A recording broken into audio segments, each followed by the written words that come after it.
Të dashur dëgjues, përshëndetje. Fillojmë edhe për sot programin Rruga me Dr. Michael Youssef.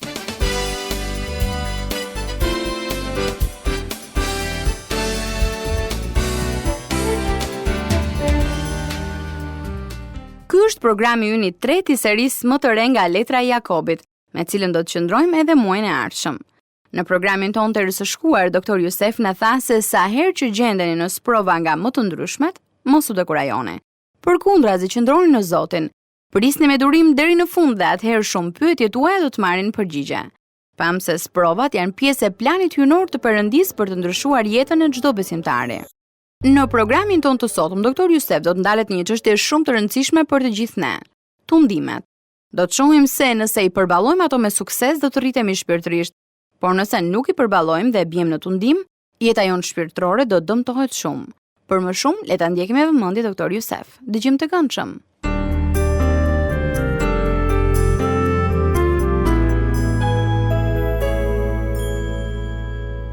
Hello, listening friends. We are delighted you've joined us once more. Dëgjues të dashur, përshëndetje. Jemi të kënaqur që po na ndiqni sërish. We are continuing in the series of messages from the Epistle of James. Po vazhdojmë me këtë seri mesazhesh nga Letra e Jakobit. In the last broadcast, we saw how Christian can grow and mature through testing. Në programin e fundit pam se si një krishter mund të rritet dhe të maturohet nëpërmjet provave. And today, James tells us that when we are tempted and say no to temptation, you will also grow. Dhe sot Jakobi na tregon se kur tundohemi dhe i themi jo tundimit, rritemi gjithashtu. This is the second step. Parimisht ky është hapi i dytë. But if you say yes to temptation all the time, you will become a Christian midget. Por nëse i thoni gjithkohën po tundimit, ju do të bëheni një krishter xhuxhmaxhuxh. Your spiritual growth will be stunned and stopped. Rritja juaj shpirtërore do të pengohet dhe do të ndalojë. Every day Christians are being tempted.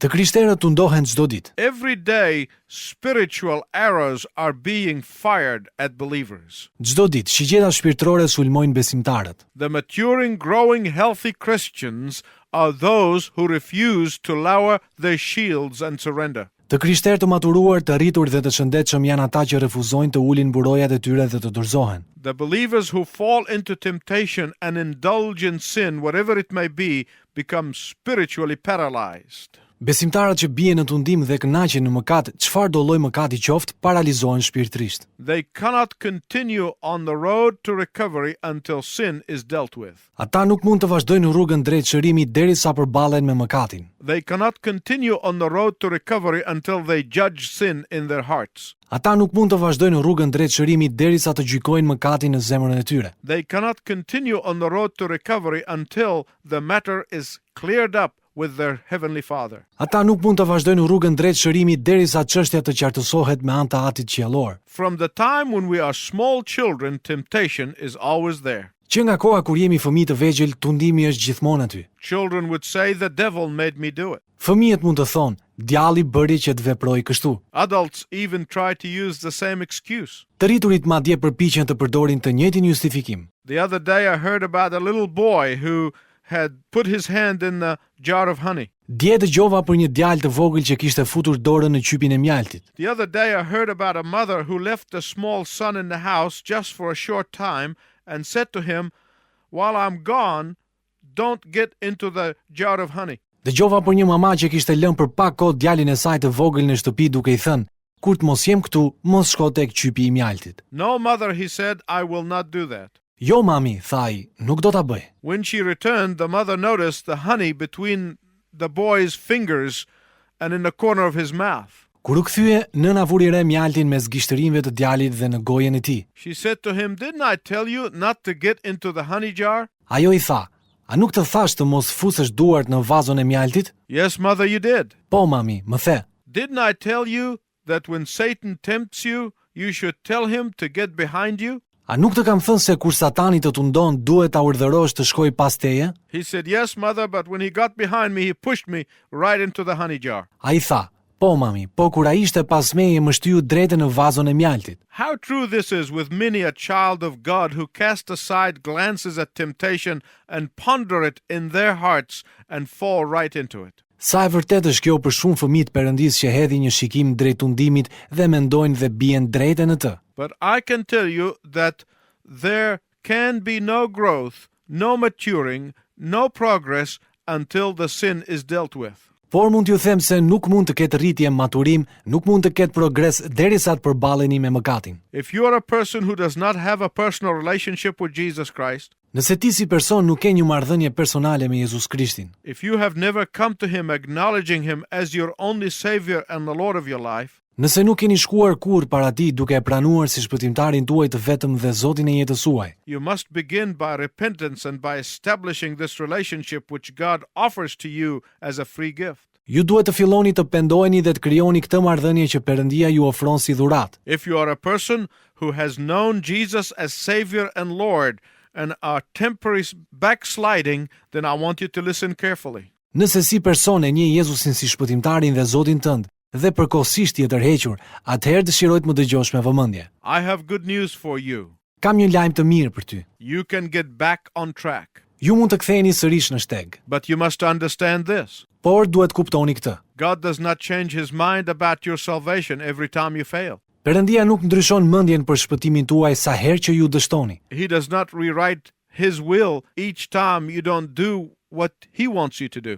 Ai nuk rishkruan vullnetin e tij sa herë që nuk bëni atë që dëshiron Perëndia. He said in John 10:27 to 29, Ai tha tek Gjoni kapitulli 10 vargjet 27 deri 29. Delet e mia e dëgjojnë zërin tim. Unë i njoh dhe ato më ndjekin. Dhe unë i jap atyre jetën e përjetshme dhe nuk do të humbasin kurrë, e askush nuk do t'i rrëmbejë nga dora ime. Ati im që mi dha është më i madh se të gjithë dhe askush nuk mund t'i rrëmbejë nga dora e Atit tim. James tells us in James 1:13 that temptation strikes us in several ways. Jakobi na tregon tek Jakobi kapitulli 1 vargu 13 se tundimi na godet në disa mënyra. Let no one say when he is being tempted, I am being tempted by God, for God cannot be tempted to do evil, and he himself tempts no one. Askush kur tundohet mos thot jam tunduar nga Perëndia, sepse Perëndia nuk mund të tundohet nga e keqja dhe ai vet nuk tundon asnjëri. We can be tempted in three ways. Ne mund të tundohemi në 3 mënyra. First, we can be tempted spiritually. Së pari mund të tundohemi shpirtërisht. That's when Satan comes in and brings doubt into your mind. Kjo ndodh kur Satani vjen dhe sjell dyshim në mendjet tona. He may ask you, is God really real? Ai mund t'ju pyes, a është i vërtet Perëndia? Is there really life after death? A ka me të vërtet jetë pas vdekjes? Is the Bible really true? A është e vërtet Bibla? And on and on and on. E kështu me radhë. Second, we can be tempted mentally. Së dyti ne mund të tundohemi mendërisht. It begins when we become careless about what we read and what we watch. Kjo nis kur tregojemi të pakujdesshëm për gjërat që lexojmë dhe shikojmë. We set ourselves up for temptation. Ne hapemi drejt tundimit. When you are constantly bombarding your mind with worldly values and ideas, your mind begins to be filled with those same thoughts. Kur bombardoni vazhdimisht mendjen tuaj me vlera dhe ide botërore, mendja juaj fillon të mbushet me të njëjtat mendime. And this battle of the mind begins the moment you wake up. Dhe kjo betejë e mendjes nis që në momentin që zgjohesh nga gjumi. How do you start your day? Si e nis ti ditën tënde?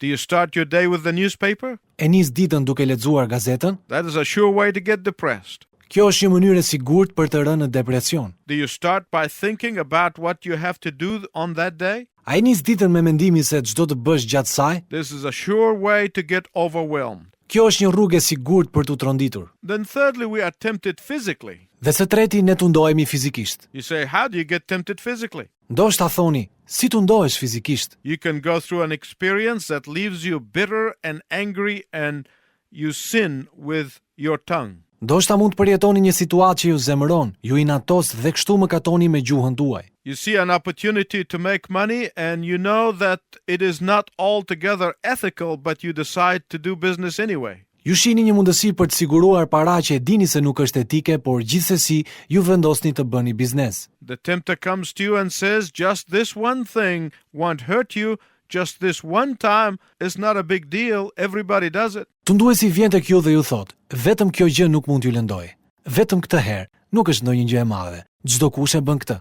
Think for a moment how quickly we put aside convictions when the allure of temptation becomes powerful. Mendoni pak se sa shpejt e lëmë nga mbindjen kur joshja e mëkatit bëhet më e fuqishme. I believe that God has given our bodies natural desires, Besoj se Perëndia i ka dhënë trupave tanë dëshira natyrale, but these natural desires are to be used within proper bounds. por këto dëshira natyrale duhen përdorur në kufitë e duhur. The question I am often asked is this: Një pyetje që më bëhet shpesh është kjo: what is the difference between testing and tempting? Cili është ndryshimi ndërmjet provës dhe tundimit? I can tell you immediately that you will like one and not the other. Mund t'ju them menjëherë se do të pëlqeni njërin por jo tjetrin. The temptation will seem pleasurable. Mëkati do ju duket i pëlqyeshëm, The test will be tough. prova e vështirë. If a professor comes into your class and said, "Today is exam day," that's a test. Nëse një profesor vjen në klasë dhe thot, sot kemi provim, kjo është një provë. The temptation is to cheat on the exam. Tundimi këtu është që të kopjosh gjatë provimit. In a test,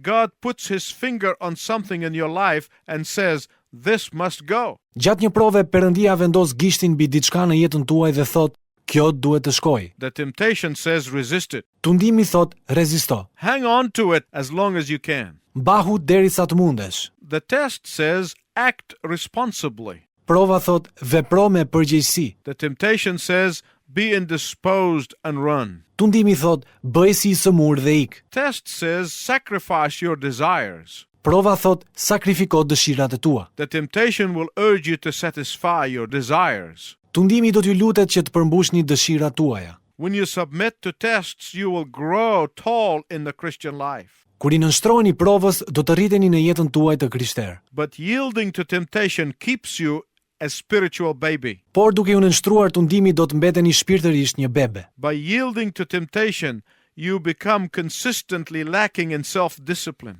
Duke u nënshtruar tundimit, ju bëheni në mënyrë të qëndrueshme të mangët në vetë disiplinim. By yielding to temptation, you become a puppet to your desires. Duke u nënshtruar tundimit, bëheni lodër e dëshirave tuaja. By yielding to temptation, you become a prey to the manipulation of Satan. Duke u nënshtruar tundimit, bëheni viktime manipulimit të Satanit. The greatest difference between test and temptation is in verse 13 of James 1. Ndryshimi më i madh ndërmjet provës dhe tundimit thuhet tek vargu i 13 i letrës së Jakobit kapitulli 1. Testing comes from God. Prova vjen nga Perëndia. Temptation does not come from God. Tundimi nuk vjen nga Perëndia. Let no one say when he is tempted that he is tempted by God. Askush kur tundohet mos thot, unë jam tunduar nga Perëndia. When we fall into temptation, we incline to blame somebody else. Kur bijem në tundim, jemi të prirur të fajsojmë dikë tjetër. We say, "God made me that way." Ne themi, Perëndia më ka bërë kështu. And because Christians don't understand the difference between test and temptation, when they succumb to temptation and find themselves reaping its bitter harvest, who do they blame? Dhe për shkak se të krishterët nuk e kuptojnë ndryshimin ndërmjet provës dhe tundimit, kur jepen tundimit dhe gjejnë veten duke korrur hidhërim, kë fajsojnë? God. Perëndin. So now, when a Christian falls, instead of doing what the Bible said, namely judge sin in their life, deal with it, repent of it, ask for God's power to strengthen him, not to return to it, they say, "The devil attacked me." Kështu kur një i krishter rrëzohet në vend që të bëjë atë që thot Bibla, do me thënë të gjykojë mëkatin në jetën e tij, të përballet me mëkatin dhe të pendohet për të, të kërkojë fuqinë e Perëndisë për ta forcuar dhe jo për të rikthyer në mëkat, ata thon, djalli më sulmoi. Oh, to be sure, the devil does attack. Për të qenë të qartë, djalli sulmon. But that's only half truth. Por kjo është vetëm gjysma e së vërtetës. Why? Përse? Ask yourself this question. Bëj vetes këtë pyetje. Where were you and what was your response when the devil attacked you? Ku ishe ti dhe cila ishte përgjigja jote kur të sulmoi djalli? Think about this in a realistic way. Mendo për këtë në mënyrë realiste. Paul writes to Timothy about unholy desires. Pali i shkruan Timoteut për dëshirat e mëkatshme. Paul says, "As for the unholy desires, escape, run for your life." Pali thot, sa për dëshirat e mëkatshme, largohuni, vraponi për jetën tuaj. What did Joseph do when he got into a situation of a temptation? Çfarë bëri Jozefi kur u përball me tundimin? He ran even if it cost him his coat. Ai vrapoi edhe pse humbi mbulesën e tij. Adam and Eve, on the other hand, were given a beautiful garden. Në anën tjetër kemi Adamin dhe Evën, atyre ju dha një kopsht i bukur. They were given freedom to roam around, the privilege of fellowshipping with God. Ata kishin lirinë, endeshin rrotullti, kishin privilegjin të kishin miqësi me Perëndin. But instead of saying no to the evil one, they followed his alluring. Por në vend që t'i thoshin jo të ligut, ata ndoqën këshillat e tij. And in the day of reckoning they said, God, it's your fault. Dhe ditën e gjykimit thanë, Perëndi, ti e ke fajin. James said, first of all, temptation does not begin with God. Jakobi tha, mbi të gjitha tundimi nuk fillon me Perëndin. But where does it begin? Por ku fillon? In verses 11 and 15 of chapter 1, James tells us, Vargjet 11 dhe 15 të kapitullit të parë të Jakobit thonë kështu. from the dawn of time, temptation has been a product of the evil one, Që nga krijimi i botës tundimi ka qenë pjellet e ligut, just as he did with Adam and Eve. ashtu si bëri me Adamin dhe Evën. Satan uses our eyes, our minds, our intellectual desire to knock us off course. Satani përdor sytë tanë, mendjet tona, dëshirat tona intelektuale sigurisht për të na goditur. In Genesis 3:2 we read, the woman said to the serpent. Tek Zanafilla kapitulli 3 vargu 2 lexojmë, gruaja i tha gjarprit. That was her first mistake. Ky ishte gabimi i parë. Don't talk to smooth-talking serpents. Mos flisni me gjarpërin lajgatar. Satan came to them with a two-pronged attack. Satani shkoi tek ata me një sulm të dyfisht. The first one, he brought doubt about God's goodness. Së pari, ai solli dyshim për mirësinë e Perëndisë. The next attack, he showed them the attractiveness of the object. Sulmi tjetër ishte kur u tregoi se sa tërheqës ishte ai objekt. He always attacks in two places, in the mind and the eye. Ai gjithmonë sulmon dy vende, mendjen dhe syt. And the serpent came up and said, hey, Eve, you have everything you want. Dhe gjarpri doli dhe tha, "Hey, Eva, ti ke gjithçka që dëshiron. I wish I could live like you. Sa do të doja të jetoja si ju." Isn't that great? A nuk është kjo e mrekullueshme? By the way, what about all these trees right here? Aren't they beautiful? Me qëra fjala, po këto pemët këtu, a nuk janë të mrekullueshme? I hear that there is very special one in the middle of the garden. Its fruit tastes great. Kam dëgjuar se është një pemë shumë e veçantë në mes të kopshtit. Frutat e saj janë shumë të shijshme. Eve immediately said, oh, we can't eat from the fruit of that tree. Menjëherë Eva tha, "Oh, ne nuk mund t'i ham frytet e kësaj peme." Satan replies, oh no, I wonder why not. Satani përgjigjet, "Oh, jo, habitem, pse jo?" Unless, of course, God knows something that he doesn't want you to know. Sigurisht, veç në mos Perëndia di diçka që nuk dëshiron që ta dini dhe ju. And then the snake enticed her some more. Dhe pastaj gjarpri e joshi dhe më shumë. Oh, isn't that selfish of God to keep you from eating from the best tree of all? A nuk është egoiste nga ana e Perëndisë që t'ju mbaj larg fryteve të pemës më të mirë të kopshtit? You know what? I bet he keeps the good stuff for himself. Ju e dini këtë apo jo? Vëba se ai mban gjërat e mira për vete. And Eve believed the lie.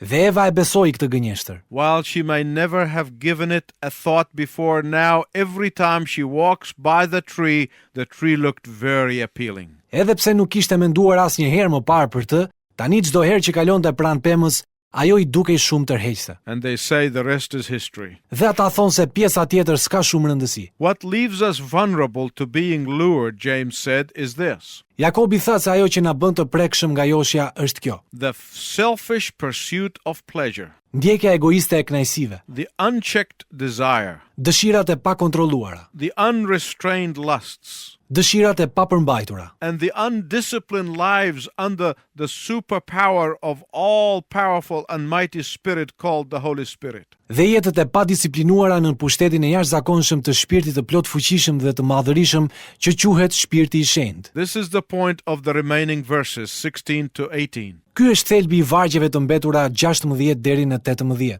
God is not the tempter, indeed he is the giver of all good gifts. Perëndia nuk është tunduesi. Në fakt, ai është dhuruesi i gjithë dhuratave të mira. The greatest of these gifts is the gift of the Holy Spirit. Dhurata më e madhe ndërto është dhurata e Shpirtit të Shenjtë. D.L. Moody one time was trying to teach his students this very special lesson. Njëherë, D.L. Moody po përpiqej të mësonte studentëve të tij këtë mësim të veçantë. D.L. Moody one time was trying to teach his students how to overcome temptation. D.L. Moody po përpiqej të mësonte studentëve të tij se si të mposhnin tundimin. So he took a glass and he said to them, how can I take the air out of this glass? Kështu që mori një gotë dhe u tha, si mund ta nxjerr ajrin nga kjo gotë? Some students answer that you can have a pump and pump the air out of the glass. Disa studentë u përgjigjen se mund ta pomponin vazhdimisht ajrin derisa ta nxjerrnin jashtë. Moody said, but that would create a vacuum and the glass would shatter. Moody tha, por kjo do të krijonte zbrazëti dhe gota do të thyhej. After several unsatisfactory answers, Moody took a jug of water and poured the water into the glass and said, "You see, the air is all out." Pasi mori disa përgjigje të pakënaqshme, Moody mori një poç me ujë, e derdhi ujin në gotë dhe tha: "A e shihni, ajri është I gjithë jashtë." If you want to know the secret to overcome and escape the allure of Satan, get filled daily with the power of the Holy Spirit. Nëse doni të dini sekretin për të mposhtur dhe shmangur joshjen e Satanit, mbushuni çdo ditë me fuqinë e frymës së shenjtë. The reason it is a daily inner filling is because the old nature is still inside. Arsyeja e një mbushjeje të përditshme është sepse natyra e vjetër është akoma brenda nesh. This old nature is ready to kick in and respond to the temptation very quickly. Kjo natyrë e vjetër është gati të sulmojë dhe të përgjigjet tundimit shumë lehtë. And the moment you grieve the Holy Spirit or you quench the Holy Spirit by repeatedly silencing his voice within you, you make yourself ready when Satan dangles the shiny one in front of you. Në momentin kur e fyeni frymën e shenjtë apo e shuani frymën e shenjtë, duke lënë në heshtje në mënyrë të vazhdueshme zërin e tij brenda jush, ju e përgatisni veten që Satani t'ju josh me diçka të ndritshme përpara syve tuaj. If you are a believer who repeatedly say yes to temptation, I want you to stop. Nëse jeni një besimtar që I thoni vazhdimisht tundimit po, dua që të ndaloni. Why? Përse? Because according to 1 Corinthians 5:5, your life could be in danger. Sepse sipas letrës së parë të Korintasve kapitulli 5 vargu 5, jeta juaj është në rrezik. God is not a tempter. Indeed, he is a giver of good gifts. Perëndia nuk është tundues. Në fakt, ai është dhuruesi I dhuratave të mira. Will you say, how can I learn to overcome temptation? Por ju ndoshta thoni, si mund të mësoj të mposh tundimin? First, by learning to give thanks to God. Së pari, duke mësuar që të falenderoni Perëndin. By learning to praise his name. Duke mësuar që të lavdëroni emrin e Tij. When you learn to be thankful and praise his name, the temptations will flee. Kur mësoni që të jeni falendërues dhe lavdëroni emrin e Tij, tundimet do të zhduken. Not only that, but the Lord will become sufficient to meet your needs. Jo vetëm kaq, por Perëndia do të jetë I mjaftueshëm për të ndeshur me nevojat tuaja. Paul said in 1 Corinthians 10 that with every temptation God comes in and opens an escape hatch if you choose it. Pali tha tek letra e parë e Korintasve 10 se me çdo tundim Perëndia do t'ju jap dhe rrugdalje që ju të mund ta përballoni atë. God wants to bless us with the best gift of all, the gift of the Holy Spirit. Perëndia dëshiron të na bekojë me dhuratën më të mirë se çdo gjë tjetër, dhuratën e frymës së shenjtë. Will you ask him to give you this gift today? A do t'i kërkoni atij t'ju jap këtë dhuratë sot? Until we meet again, I pray that God will fill you with the Holy Spirit. Deri në takimin tonë të ardhshëm, lutem që Zoti t'ju mbush plot me frymën e shenjtë.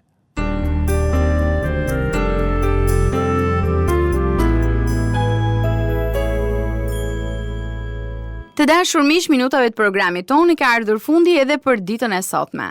Doktor Jusef na tregoi sot ndryshimin midis sprovës dhe tundimit. Sprova gjithkujt I duket e vështirë ndërsa mëkati I pëlqyeshëm. Kur I nënshtroni provës, do të rriteni në jetën tuaj të krishterë, por nëse I nënshtroni tundimit, do të mbeteni shpirtërisht një bebe.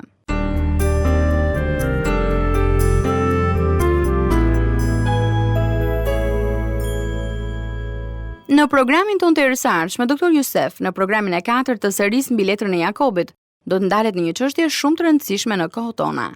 Ai do të na tregojë se të bësh dhe të mbash vendime të duhura është me rëndësi etike. Të krishterët në rritje duhet të kenë një karakteristikë të trefisht, të jenë të shpejtë të dëgjuar, të ngadaltë në të folur dhe të ngadaltë në zemrim. Herë në ardhshme do të shohim se kur përballemi me kohë të vështira ose me tundime, ne kemi prirjen që të ndryshojmë këto 3 kushte. Jam e bindur se emisioni ynë I erësardhshëm do të jetë shumë I vlefshëm. Ndaj do t'ju ftoj të na ndiqnit. Dhe si gjithmonë ju kujtoj se ne mirpresim letra dhe emailët tuaja në adresë të programit ton: Radio 7 Kutia Postare 2914 Tiranë, ose me email në adresën info@radioviz7.net. Po kështu ju mund të kërkoni edhe një kopje të librave të Doktor Jusef, Gjetja e gëzimit që ke dashur gjithnjë dhe 7 hapat. Me shumë kënaqësi ne do të dërgonim një kopje. Deri herë në ardhshme bashkë, miru dëgjofshim.